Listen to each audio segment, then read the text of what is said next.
Buongiorno a tutti ragazzi, ancora un altro e nuovo doloroso lutto ha colpito la famiglia di Nadia Toffa.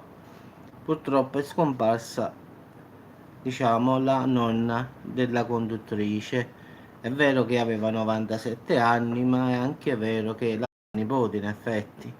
Quindi era la cittadina più vecchia del paesino nel bresciano dove risiedeva, cioè a Cerveno, e secondo molti non avrebbe retto al dolore per la perdita della nipote.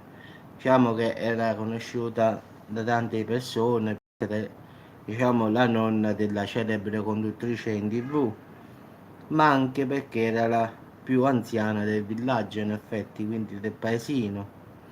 I funerali si sono svolti in forma privata nella chiesa di Cerveno, e questo martedì 20 agosto. Quindi adesso è uscita questa notizia che purtroppo dopo la scomparsa di Nadia Toffa dovuta a una lunga malattia, adesso è morta la nonna, e molti dicono che era molto attaccata a questa nipote, e che quindi non avrebbe retto alla perdita della sua nipote. Quindi la sua morte sarebbe legata alla sofferenza che da 2 anni più o meno ha passato per via della nipote, in effetti.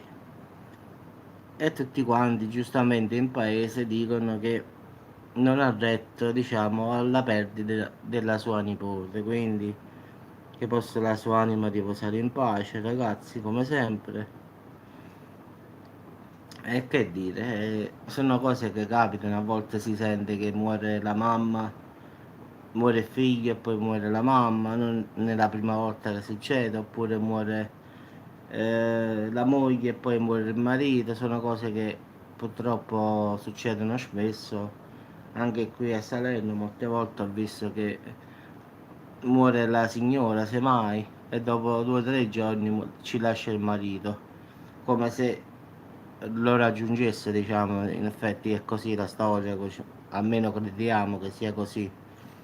Così crediamo che la nonna di Nadia Toffa abbia raggiunto la nipote, giustamente, ovunque sia. Quindi ragazzi, stamattina iniziamo con una notizia non tanto bella. Forse se stanno insieme sarà pure bella, poi dipende. Vabbè ragazzi, ci sentiamo più tardi, e che dire, che possa anche la signora e Nadia Toffa che possano riposare in pace tutte e due. Arrivederci e a dopo ragazzi.